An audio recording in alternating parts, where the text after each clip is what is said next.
Fourth and 31 podcast, your one-stop shop for all things college and SEC football. Hit that like, hit that subscribe, hit that bell so you never miss a minute. Only 20% of you is subscribed, so hit the subscribe button. It only takes a second. I am your host, part of the Killer Bees broadcasting team, the Chad Bullock.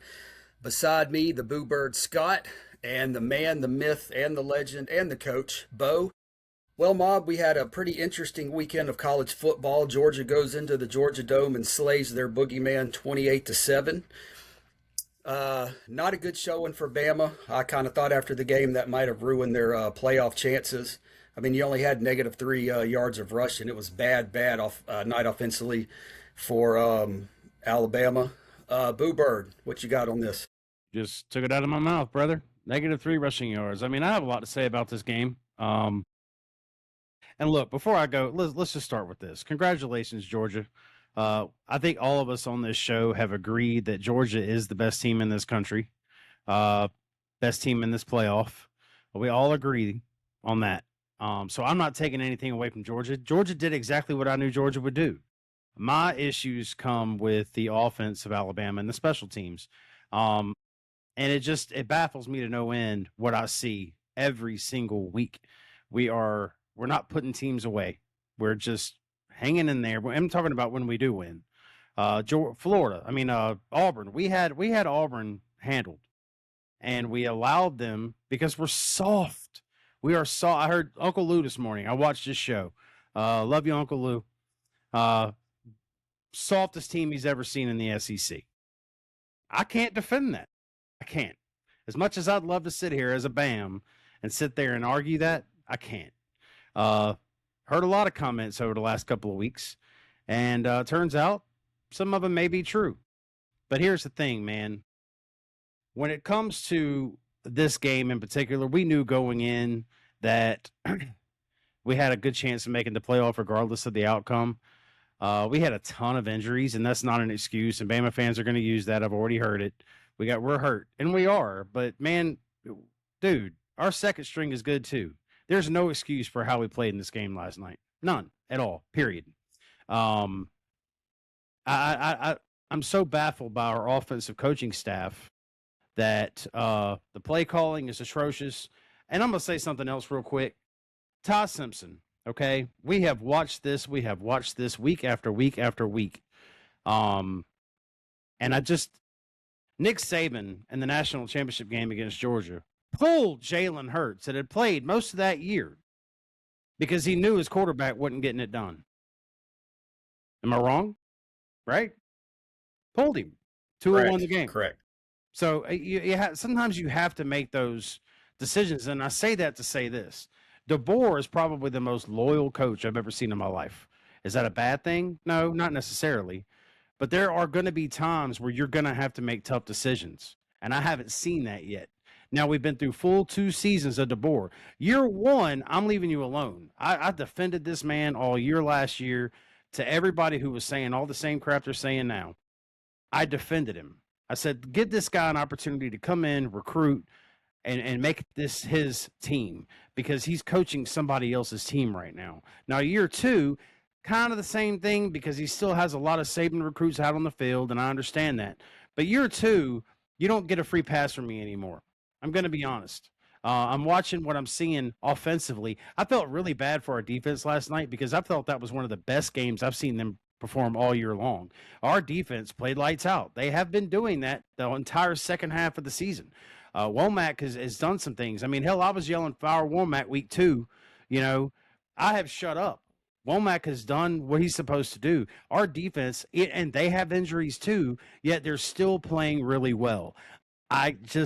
My problem is we have an offensive head coach, and we're getting the product on the field that we're getting.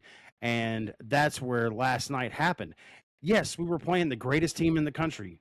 Georgia, undoubtedly, in all of our opinions, are great. Georgia should win a national title this year. It doesn't excuse the fact that our offense played as poorly as it did. -3 rushing yards is a reason that Grubb was fired in Seattle.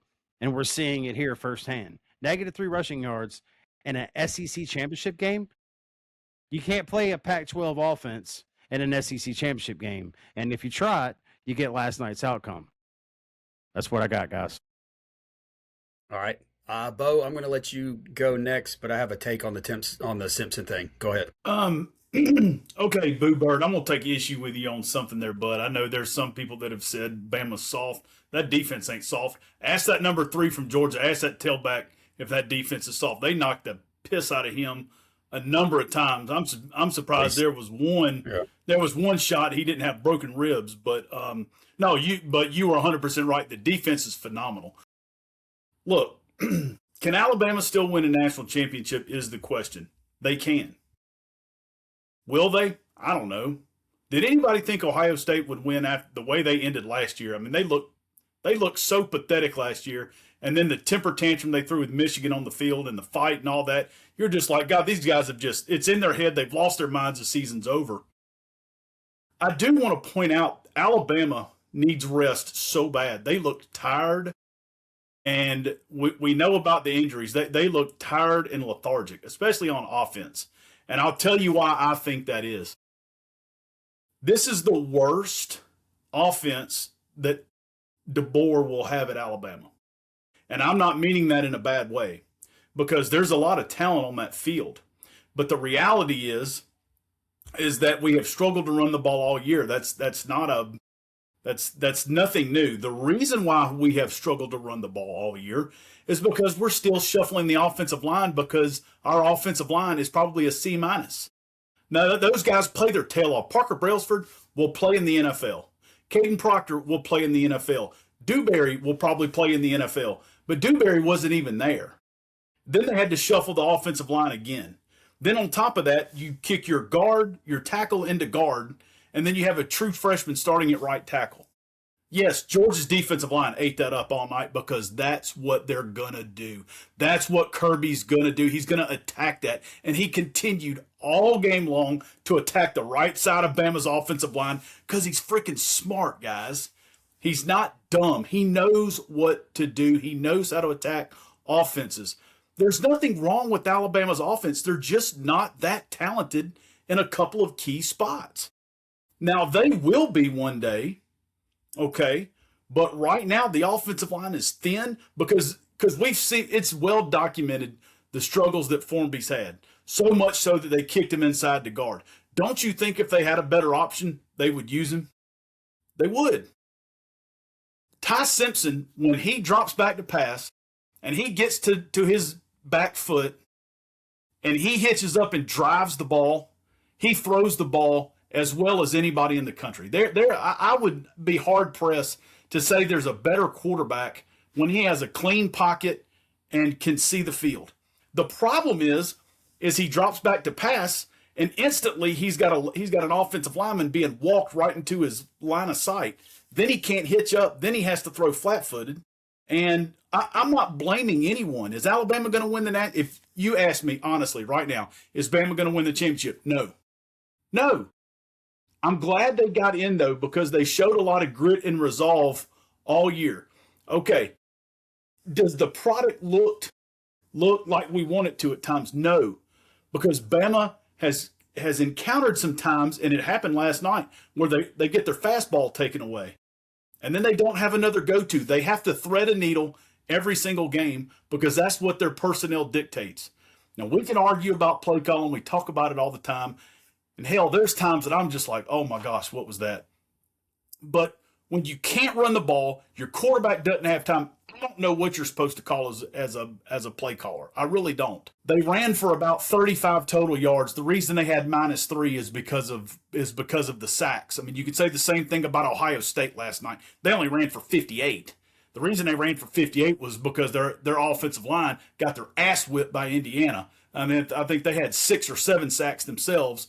I mean, Bo Jackson, I think he had 17 for 89, which is pretty good. That's almost 5 a clip. But taking the sacks, I mean, their rush totals look terrible. Now, I'm in no way saying that about 35 yards rushing is good, but look at the totality of everything, and we have to look at what this Crimson Tide team has done this year. And yes, they have been leaking oil here at the end of the year. It's no big secret. Every week they get a little more banged up. You got 10 guys out. You're reshuffling your offensive line. They get 2 weeks off. They get to rest. you'll see a different team at Oklahoma. Now, the key with that is can they eliminate the mistakes that they had against Oklahoma the last time that cost them, or is Brent Venables going to be able to take away the fastball and be able to throw something at Ty Simpson that he didn't throw at him last time? And and whoever wins that chess match wins that game. Well, there goes my Ty Simpson take. This is awkward because, dang it, I had an epiphany driving home this morning from Atlanta, and I got to thinking, I was like, this offensive line has been so bad. Every time he drops back, and he has no time to throw. That's not him. That's the line. And there's a lot of times that I saw in the game, because we were sitting at such a weird angle, that I would have to look up at the big screen to see what was going on. And there are times when he's feeling pressure that's not there. And it's because of previous pressure. It kind of sticks with you. Now, with that being said, there are some throws in that game that he should have hit easy. I saw too many throws when he threw it out to the running back that hit the turf. He didn't even give the running back a chance to even catch it. Now, they also dropped 3 touchdown passes yesterday. Let's throw that out there too. That hit him. Literally, one of them hit Bernard right there in the chest, and he dropped it. And the numbers. Yeah. No, and I agree.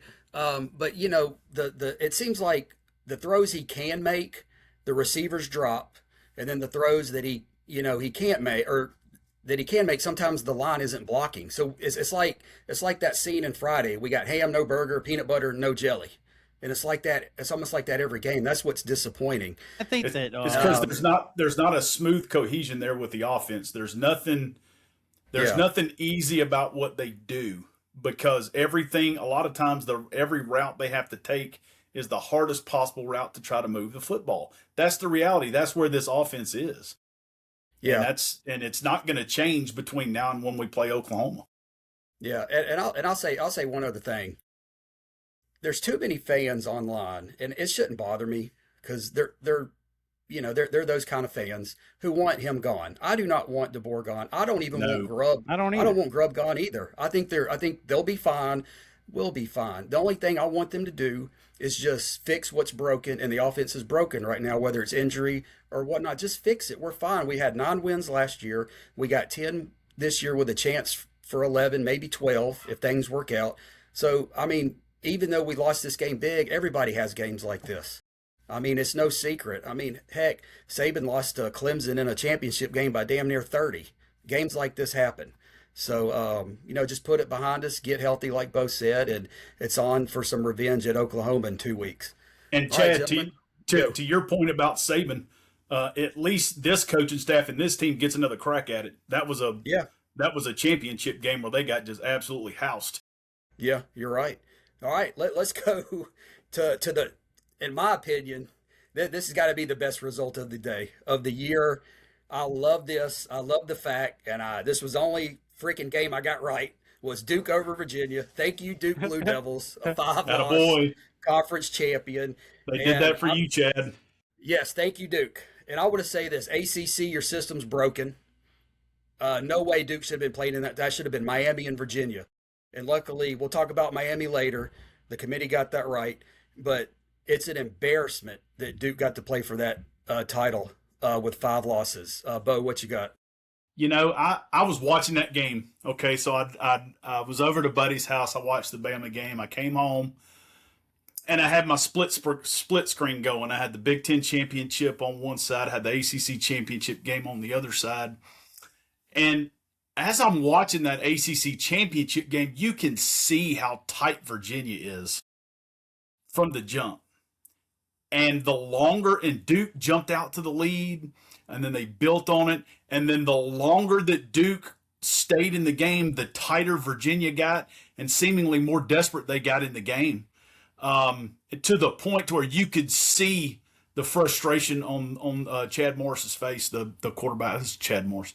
The quarterback's face, or Chandler Morris, excuse me. And you could just see it just building and building and building and building all game long.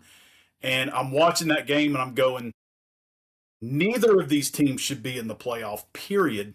And then Duke, seemingly, like when that kid ran out of bounds, I said, they lost the game. That's it. That they just blew it. And then Duke or Virginia got the ball back and went back down and scored. They scored the last 10 points of regulation. The Chemex scored, got it to overtime. I said, well, they're cooked. They're done. Mm-hmm. And then the cojones on Manny Diaz to go for that on fourth down. They get the touchdown, and then then you have the penalty because that's key, because that changes play calling, guys. Right. That changes the field position, changes the play calling. And the first play, they come out, get the interception, ball game over. Unbelievable finish. I mean, you can argue about who should have been in the game or whatever, but the last 7 minutes of that game in overtime were must see TV. If you didn't watch the game, go back and watch it in a replay. It was awesome. Right. It was a great game. That game was actually on the big screen. No, actually, that game was not. It was the Texas Tech BYU game. Never mind. Go ahead, Boo Bird. Bro, I said when I was asked last week about this game, the first thing that came out of my mouth was snooze fest, and I'd rather watch paint dry. Boy, have I never been more wrong. I was wrong the only game I got right was the BYU Texas Tech game. But I mean, same. I think I was the same. I mean, this game was I like this game. This game was great. It definitely was. It was entertaining all the way. And in the end, the finish was fantastic. I just couldn't get over the fact that Duke was pretty much doing whatever Duke wanted to do there in late fourth quarter. I mean, they were running the ball really efficiently, doing just whatever they wanted to do. It was like Virginia was just there. And that's when Bo made the comment about neither one of them belonged to be there. That's kind of when that happened to me. It took me that long to get, wait a minute, hold on. These two teams are playing for the ACC championship game. And wait a minute, one of these two might make the playoffs? No, not really. This can't be a thing.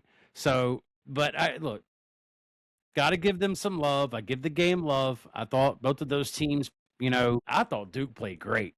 Yeah, I did. I thought Duke played great. Not to trash Virginia, but there was a lot of things Duke was doing, and I'm like, man, okay. But still, are they a playoff team? Absolutely not. Absolutely not.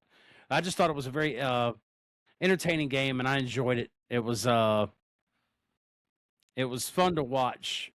Meanwhile, though, you've got on the other channel the other game going on, the Big Ten. So it was a light bow. You got two screens going on, and you're trying to pay attention to both. But this game, to me, was very entertaining, even with the Big Ten championship going on across the room. So it was great.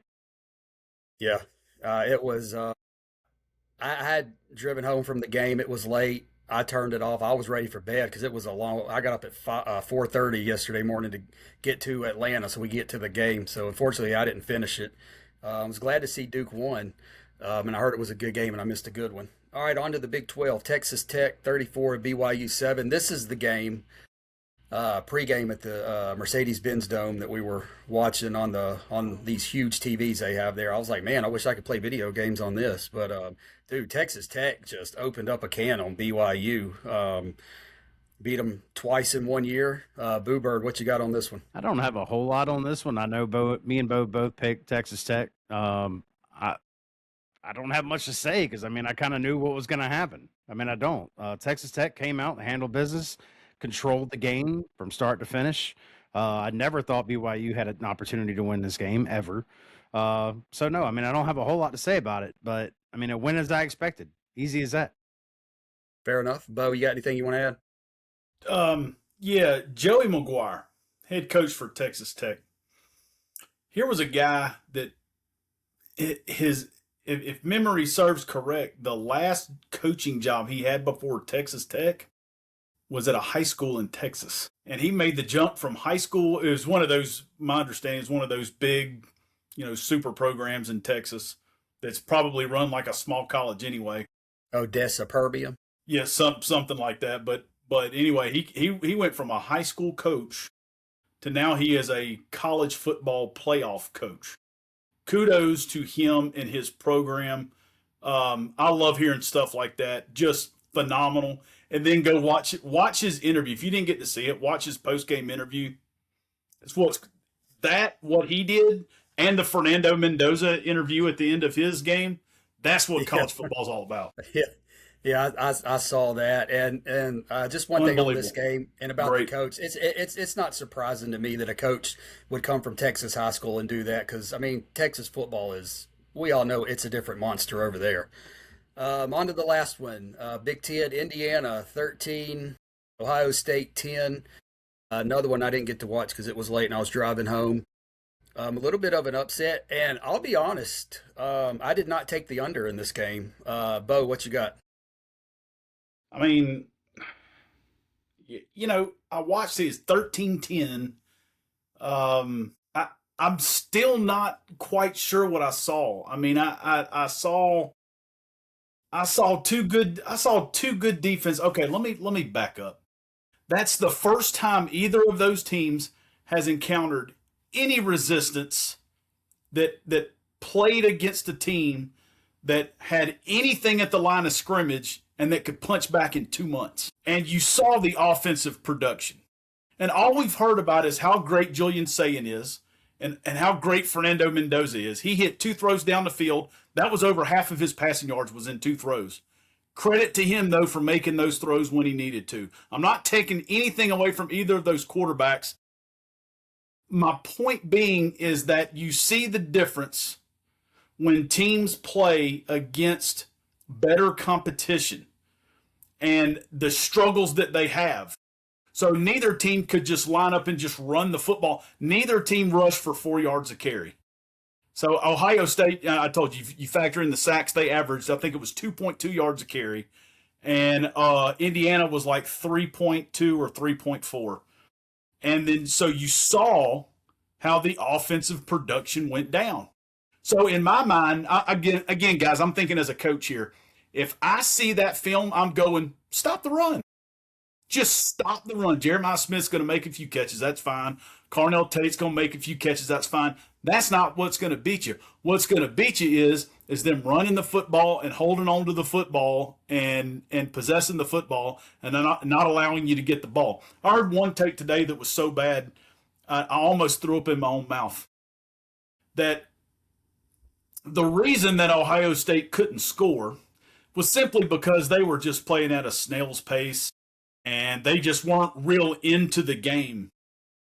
And I'm going, I guess you just didn't see them get beat at the line of scrimmage all game long and give up 6 sacks and not run the ball with. I mean, it's so different when all you have to do is turn around and hand the ball off. Life is easy. Life is good. But when you can't just go and just rip off run after run after run and just run the ball all the way down the field, and all of a sudden your quarterback, all he's got to do is make one play action pass and Jeremiah Smith's wide open because the other team can't stop the run, so they got to drop guys down. I saw an Ohio State team that got owned at the line of scrimmage. And if I am a playoff football team and I'm prepping for Ohio State and Indiana, I mean, they showed you the blueprint. Stop the run, force the quarterbacks to beat you, and they obviously don't have enough explosiveness. You can tell me about how great Jeremiah Smith and Carnell Tate are as a tandem. That's the best defense they've seen in 2 months, and they scored 10 points, guys. I know a few weird things happen, but that's what happens when you play better competition and you don't get to play Wisconsin, Penn State, Purdue, UCLA, and Rutgers in a row, guys. This is the stuff we talk about as SEC fans watching SEC football. It's a whole lot different when you got to play Missouri, Tennessee, Georgia, all in a row as opposed to playing that. And every week you have to be nearly flawless to win games. Ohio State misses the kick. They had a couple other things not go their way, and then they lose the game. And I'm looking at the end of the game, and Ryan Day's got that same confused look on his face, bewildered look on his face when they lost to Michigan. And when Alabama hung half a hundo on them in the Natty in 20. So I'm not saying Ohio State can't win the national championship. That's not what I'm saying. But I saw a team that got challenged, and they got dogged. All right. I don't know how you follow that, Boo Bird. Go ahead. I'm not. No. Look, I mean, he started all his rant started off on that with the exact same thing I was going to say. Like, I didn't know what I was watching because, and then it come to me and I'm realizing exactly what he just said. These are two teams that hadn't seen a whole lot of competition this year, and it's showing. They don't know what to do when there's adversity. They haven't had to deal with it all season long. they've been able to do whatever it is they want to do, whether it be run the ball, throw the ball, whatever. They haven't played any defenses. They haven't played any competition. And this is what happens. It's almost great. They had a practice game before the playoffs start. That's what this was. This was a playoff. Who cares who lost this game? It doesn't matter. They weren't going to move much in the rankings. So they knew going into this. So the whole time I'm looking at this and I'm like, well, it's a practice game. They hadn't played anybody all year long, either one of these two teams. They're playing each other, and they're both good. I'm not saying either one of these two teams are bad. They're two of the best teams in the country by far. So, I'm looking at this, and I'm like, well, there's a reason this is going the way it is. This is the first time they've seen anybody who's worth anything. At the end of the day, who cares? And that's kind of why I'll be honest, I was paying a little bit more attention, which is nuts. I never thought I'd say this. I was paying a little bit more attention to the Virginia Duke game. Absolutely. That's just mind-boggling to me. What does this will come to? Right, exactly. When you got that game on, but I knew at the end of the day, like, this is what you're going to get. I don't know what I'm watching right now.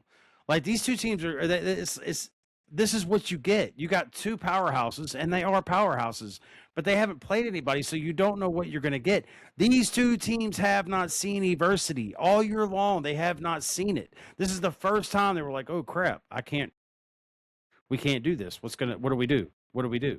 Well, I hear the coaches in the press box. What do we do?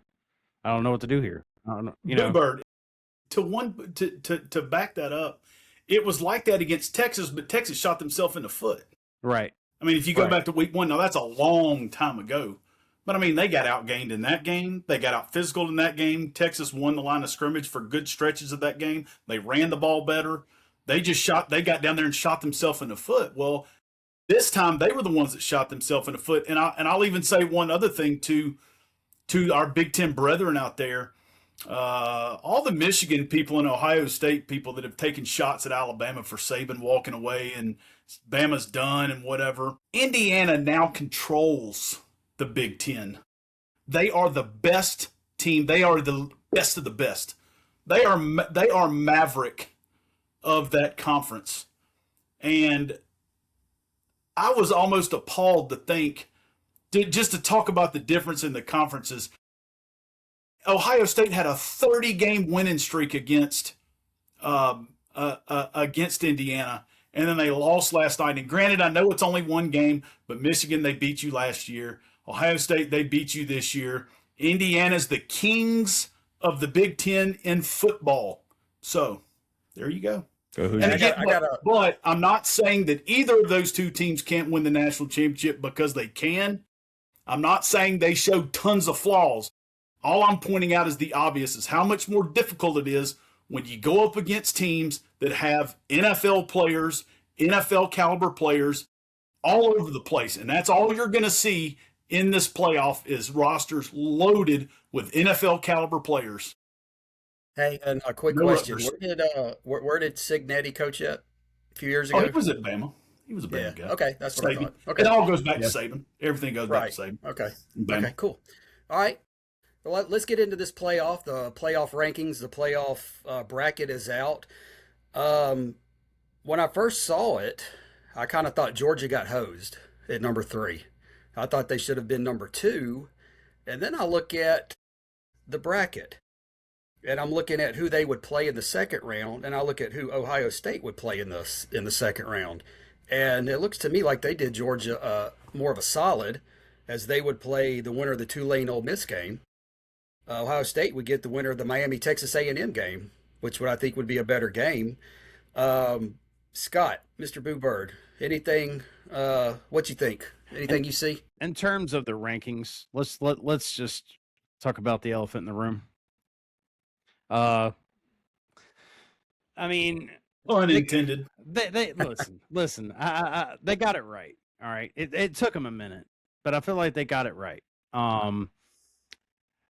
Today I've answered so many questions because, the Bama haters are out and they're asking, why is it fair that Bama got in? Blah, blah, blah, blah, blah, blah. Here's the thing. Okay. They made this decision last year, and I bring up USM and I explained to them what happened, that I think it was right last year. No, not necessarily, but I get it. My argument with this isn't that. It's not, if you're going to reward teams for getting to their conference championship game and losing and not letting it hurt them, I support that. That's fine. Those should be locks anyway, no matter what, right?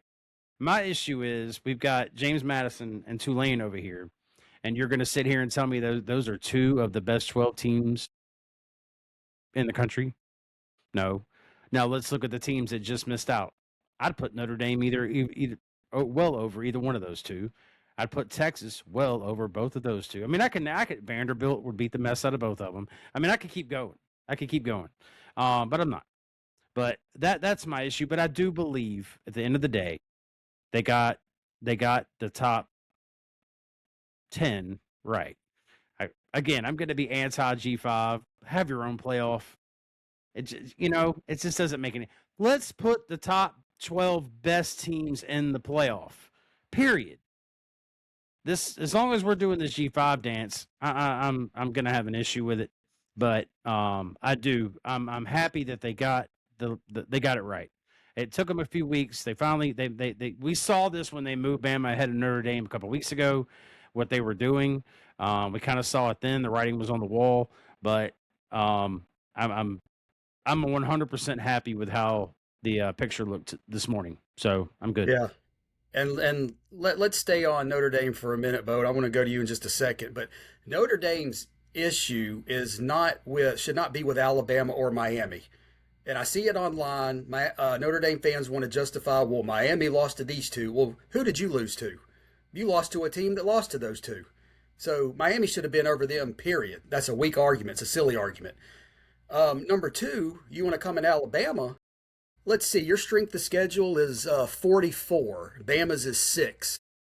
Okay? Don't go there with strength of schedule. You're going to lose. All right? And like 7 of your teams you played were absolute dog crap. So let's get into that a little bit. And I have some more takes on Notre Dame here to piss them off. But, Bo, I'm going to let you go. I hate the system. It's terrible. It's a system based on equity, not equality.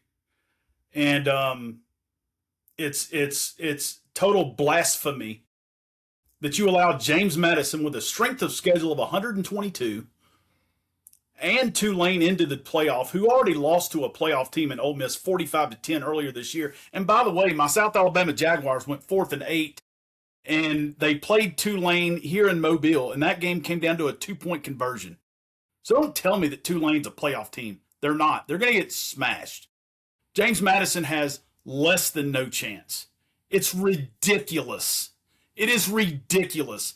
You mean to tell me that James Madison deserves to get in over Vanderbilt? And don't come at me with any SEC bias, because if there were true SEC bias, 10-2 Vanderbilt would have found their way into that playoff, and Georgia would have been 2 instead of 3. And they're the champ. Okay? So the system is awful. It's horrible. It's not the 12 best teams. It's the 12-ish best teams. And it's totally absurd. The fact that you had a 5-loss Duke, who lost to UConn, playing in their conference championship with a chance to possibly get into the college football playoff. It's ridiculous. Why are we even mentioning a group of 5 team? Simple. Give them their own playoff. Now, I'm not saying these teams are bad. Take your top 10 or 12 G5 teams, do the same format, but 1 through 12, and let them play. That's good football. I will sit there just like I did on Friday night and watch North Texas and Tulane. It's a good football game when they play each other. But James Madison and Tulane are not playing the same game that Alabama and Miami and Texas A&M and Georgia and Ohio State are playing. They're not. It's light years difference. It's the sun and the moon. Because college football is about haves and have-nots. You have more haves at the table now, but the gap between the haves and the have-nots has never been greater. And there's, in no world is James Madison or Tulane competing against those schools. They're not. It's totally different. They live in different worlds, because college football is about who you play, where you play them, and of course when you play them. It's not the NFL where everything is all the same. All you got to do is win in advance, win in advance. Every week in the NFL is a playoff game because you're winning and advancing every week. But in college football, who you play matters. So when Alabama has a strength of schedule of like 6, yes, I know the end of the game yesterday was not good, and I heard all the outrage. I heard all the pearl clutching and all of the just gasping for air to talk about how much Alabama shouldn't be in the playoff. Well, guess what? Notre Dame didn't even play yesterday. You know why? Because they're not in a conference. I'm so glad that somebody, this committee, finally had the gumption to tell Notre Dame, you're not bigger than college football and you're not going to get in. It's just that simple. Yeah, and 2 takes that I've seen online that Notre Dame fans want to kind of throw in your face is, well, we'd be favored over Alabama by 9 and Oklahoma by 8. Well, guess what, Notre Dame? You know what happened to Alabama in 22? When you remember when Kansas State beat TCU in the Big 12 title game, TCU didn't even drop. They lost to Georgia by 80 in the championship game. And then what did Alabama do to the Big 12 champion in the Sugar Bowl? Beat them by 24. Saban was saying, well, we definitely would have been favored over TCU, and everybody laughed at them, like, whatever. So that kind of falls on deaf ears. That's a lame excuse, just like we were told 3 or 4 years ago. And the other thing I heard, and this is kind of absurd, but works in Bama's favor, is they were talking about metrics with Miami. And they said, well, Notre Dame beat Boise State, who won their conference. But so they have a win over a conference champion. I'm like, hello, we did it on the road in September. So I was like, that's even more of a lame excuse. So I've seen both of those takes online, and they're absolutely horrible. Scott, you got anything else on this? No. And look, I mean the G5 thing, man. I could be on. In fact, our I can't stand it segment. That's what I had, and we just spent the last 10 minutes on it. So I'm going to go ahead and defer. That was mine. Yeah. So So I'm going to go ahead and defer on that, and let y'all have it. Okay. Well, let's do this. Let's go over the matchups real quick. Then we'll get to I can't stand it. The 5-12, James Madison goes to Oregon. We all know how that's going to end. That's going to be ugly. The winner of that will play Texas Tech. If Oregon should win that Texas Tech Oregon game is going to be good. Anyway, Bama goes to Oklahoma for a revenge game. I like that. I like that we're playing Oklahoma. Yes. Chad, just want to interject real quick. I don't know what pipe that the Notre Dame brethren are smoking from, but according to power rankings, if Notre Dame and Alabama played on a neutral field, Notre Dame would be a 2-point favorite. Okay. Well, I didn't say they were all bright. I just said, that's what they said. They would be like an 8 and a 9-point favorite over Alabama and Oklahoma. Lost their mind. Then you'd have Bama at Oklahoma, which as a Bama fan, I love revenge games. Winner of that plays Indiana. That's a good draw in the Rose Bowl. And they would be a 5-point favorite over Oklahoma. Yeah. Or well, 4.5. 4.5. Excuse me, 4.5. Okay. Well, I mean, not as good as they thought, but then in the 11-6, you got Tulane and Ole Miss, a stinker we saw earlier in the year. The winner of that will play Georgia in the Sugar. And then you got another great game, Miami at Texas A&M. That's going to be really fun. The winner of that plays Ohio State. So it looks like it's going to be a two good first round games and then 2 just stinkers because of the G5. And you know what? I'll go ahead and start. I can't stand it. And I'm just going to reiterate what both of you said. I can't stand it. No G5 team should be in this playoff. And if they are, they need to be in the top 12. You should do chalk 1 through 12, seed them accordingly. This isn't a charity. This isn't a make-a-wish for the G5. We're not doing any of that stuff. And I'll say this. MU, like Bo said, their strength of schedule was 123. IU's was 22. That's a huge difference.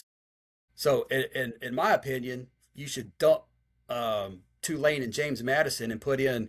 I wouldn't mind Notre Dame and BYU getting in over them. I have no problem with that. But Notre Dame's beef should not be with Alabama, especially with the strength of schedule difference, and it shouldn't be with Miami because guess what? You lost to them. Get over it. So that's I can't stand it. Boo Bird.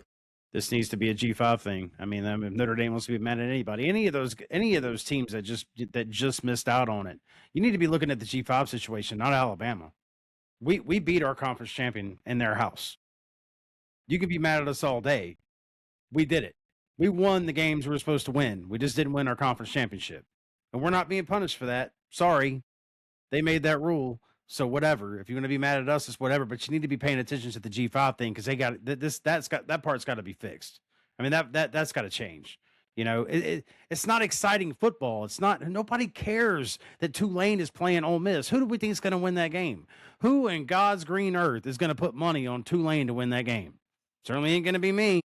And the line's like I think it's 17 or 18. The line on the James Madison game's like 22 or 23. I mean, it's ridiculous. Yeah, I mean, totally it's just ridiculous. And that's the last I'm going to say of it. I mean, this damn G5 thing, as long as it's around, man, that's a joke. And you're always going to have teams that are upset, like Notre Dame, that are getting left out, and then they want to find bigger names to blame. Hey, go look at the G5. What nobody's saying? Well, hell, why the hell's G5? Why is James Madison in instead of us? They're not saying that. No, it's how come Alabama got in with 3 losses? That you know how stupid that sounds? Like, get rid of the G5 crap, man. Get rid of it. You're gonna have people whining and crying anyway. But I mean, to me, that is just it just doesn't make any sense. Get rid of them. That makes no sense. Now we have watered down games in the first round that nobody's gonna watch. When you could have 4 impactful games in round 1. Who doesn't want to see that? Who? Yeah.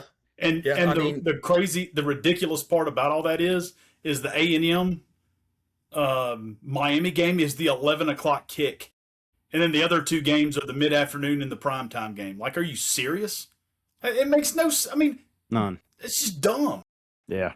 Yeah, and check this out. You could have BYU at Oregon. That's a good regional matchup. Yeah. You could have Notre Dame at Ole Miss. Or you could have the opposite. But I will say that one other thing on the Notre Dame thing, because we all say they need to join a conference, right? So let me ask y'all this: if they joined a conference, would y'all be happy? Bo, Scott, yeah, just yes or no? Bo? That's it. Yeah.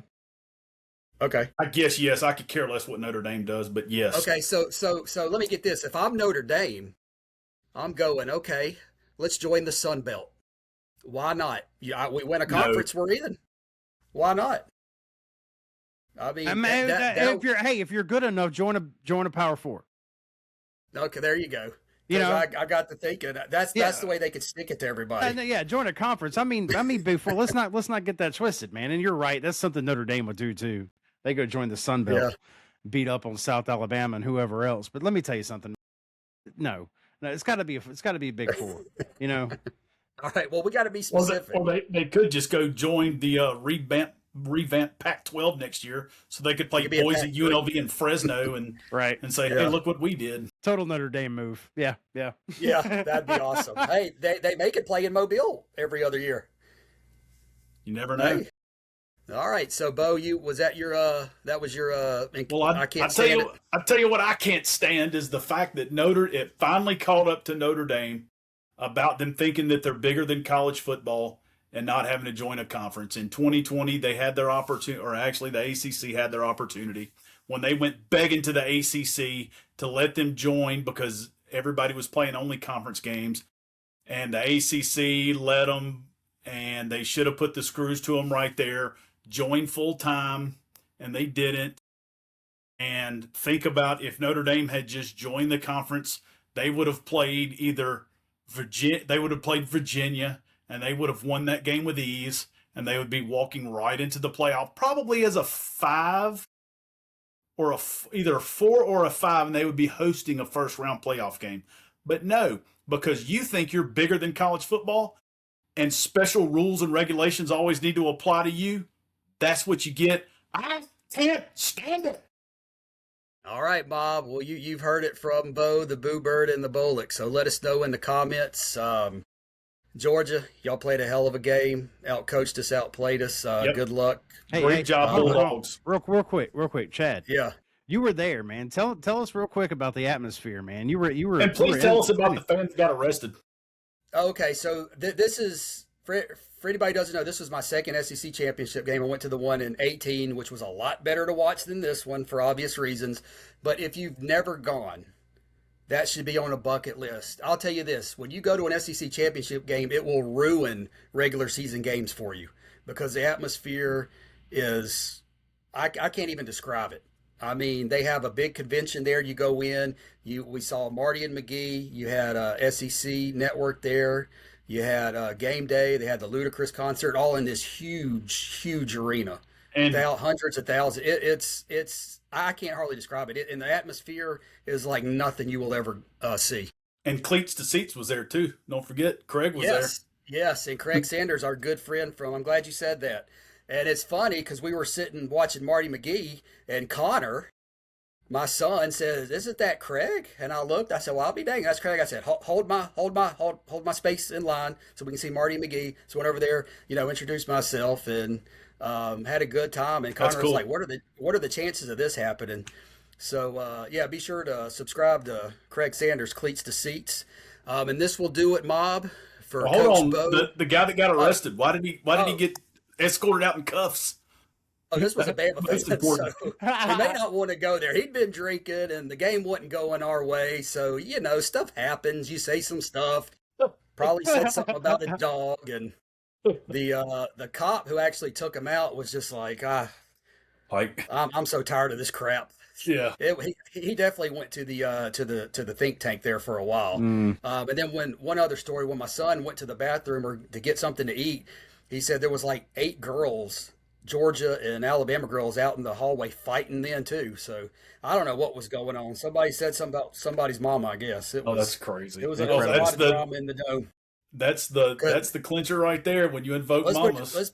Let's put it this way: there was more drama in the stands than there was on the field. So, but no doubt. Yeah, congratulations to Georgia. Y'all earned it. Y'all had a heck of a season. And again, I just want to be on record. You are my pick to win the national championship. Crimson Tide, don't be upset. Guys, everything's going in the right direction. We are leaking a little oil. We're very injured. We'll be fine. The recruiting is fine. The direction of the program's fine. Stay with it. Stay the course. All right. Well, that'll do it this time, I think. Anybody else? All right. Well, that'll do it for this edition of the 4th and 31 podcast. For Coach Bo, for the Boo Bird, I am the Chad Bullock. We will see you next time.